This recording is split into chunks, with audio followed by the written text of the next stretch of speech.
ఓం శ్రీ సరస్వతీ దేవ్యై నమః. మన తెలంగాణలోని సిద్దిపేట జిల్లాలో ఉన్న వర్గల్ సరస్వతీదేవి ఆలయం గురించి ఈ వీడియోలో వివరంగా తెలుసుకుందాం.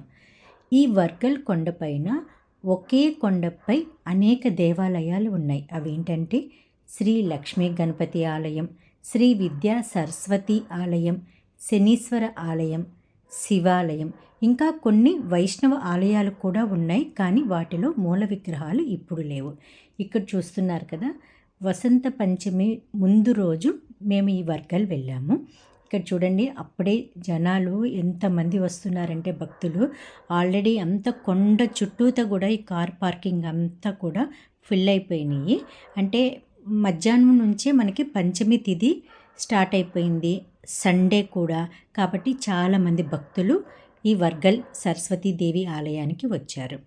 మన తెలంగాణలోని సిద్దిపేట జిల్లాలో వర్గల్ గ్రామంలో ఈ సరస్వతీదేవి ఆలయం ఉంది. మనకి బాసర తర్వాత మన రాష్ట్రంలో అత్యంత ప్రసిద్ధ సరస్వతి ఆలయం ఈ వర్గల్ సరస్వతి ఆలయం. ఈ ఆలయంలో పిల్లలకి అక్షరాభ్యాసం చేస్తూ ఉంటారు. సిద్దిపేట మరియు హైదరాబాద్ చుట్టూ ఉన్న ప్రసిద్ధ తీర్థయాత్రలలో ఇది కూడా ఒకటి. తెలంగాణలోని సరస్వతీ దేవత యొక్క కొన్ని దేవాలయాలలో వర్గల్ సరస్వతి ఆలయం ఒకటి. శ్రీ విద్యా సరస్వతి ఆలయం అని కూడా పిలుస్తూ ఉంటారు ఈ ఆలయాన్ని. దీనిని శ్రీ యమవరం చంద్రశేఖర శర్మ నిర్మించారట. ఆలయ పునాది రాయి 1989లో వేశారు. తర్వాత 1992లో శ్రీ విద్యా నృసింహ భారతీ స్వామి, శ్రీ విద్యా సరస్వతీ దేవి మరియు శనిదేవత విగ్రహాలకు పునాది వేశారంట. ఇప్పుడు దీనిని కంచి మఠం నిర్వహిస్తోంది. ఈ ఆలయం 3 అంతస్తుల్లో ఉంటుంది. ఇక్కడ చూశారు కదా మెట్లు. అసలు ఆలయం కట్టింది కూడా చాలా బాగుంది. నాకైతే చాలా చాలా బాగా నచ్చేసింది ఈ ఆలయం. ఈ నిర్మాణం చూడండి. అసలు ఇటు సైడు మెట్లు, మళ్ళీ రౌండ్గా ఇట్లాగా మధ్యలో సరస్వతీదేవి విగ్రహం, ఇదంతా చూస్తున్నారు కదా. ఇక్కడ పైకి ఎక్కలేని వాళ్ళకి లిఫ్ట్ కూడా ఉంది. 10 రూపీస్ కలెక్ట్ చేస్తున్నారు పర్ పర్సన్. ఈ వర్గల్ ఆలయం సరస్వతీదేవికి అంకితం చేశారు. గర్భగృహ 3వ అంతస్తుకు సమానమైన స్థాయిలో ఉంది ఈ ఆలయం.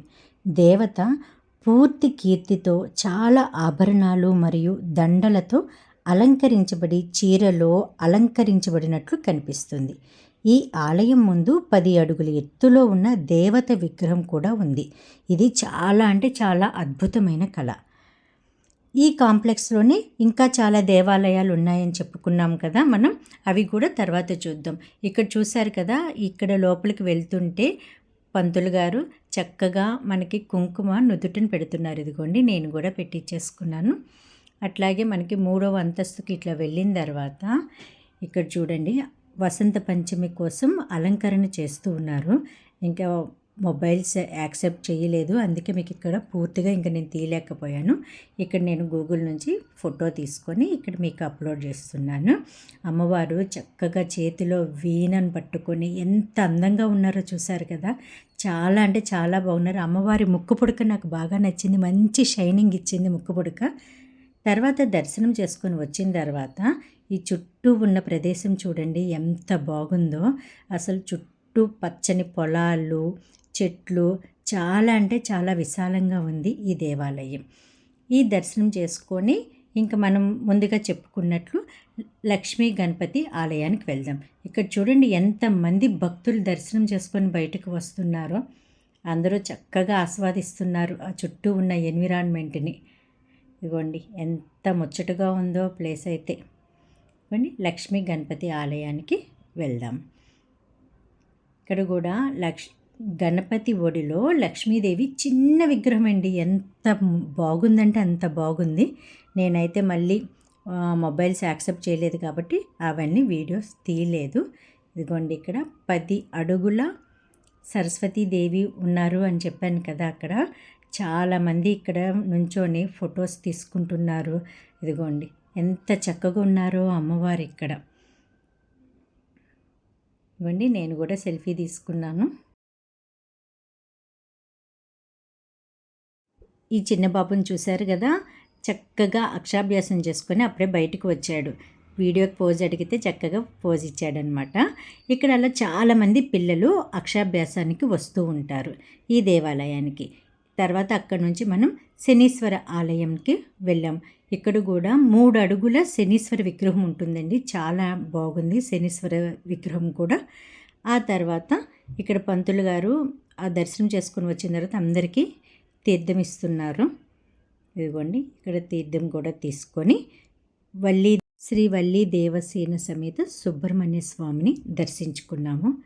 ఇక్కడ కూడా అలంకరణ ప్రతి చోట, ఇంకా దేవుళ్ళు అంటే మనకు కావాల్సింది అలంకరణే కదండి. అలంకరణ చాలా బాగా చేశారు.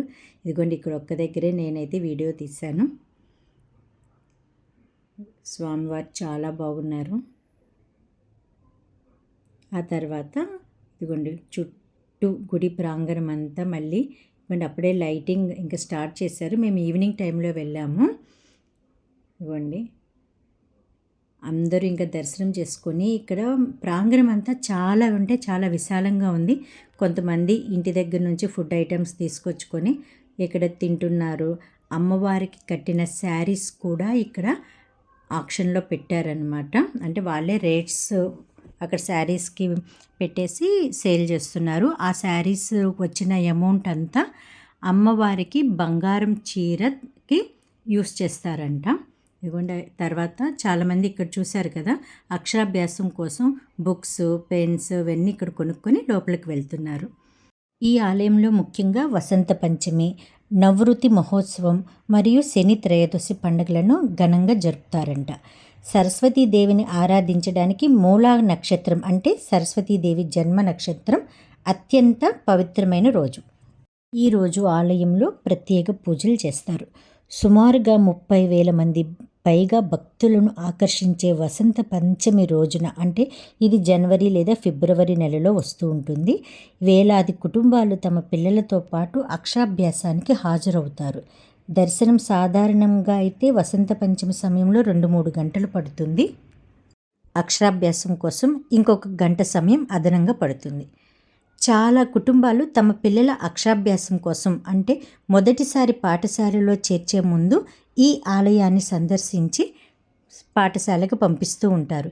ఇక్కడ నిత్య అన్నదానం కూడా జరుగుతూ ఉంటుంది. భక్తులందరికీ ఉచితంగా భోజనం అందిస్తుంటారు. కాబట్టి మీరందరూ కూడా ఈ ఆలయాన్ని సందర్శించి సరస్వతీదేవి అనుగ్రహాన్ని పొందాలని కోరుకుంటున్నాను. అందరికీ వసంత పంచమి శుభాకాంక్షలు.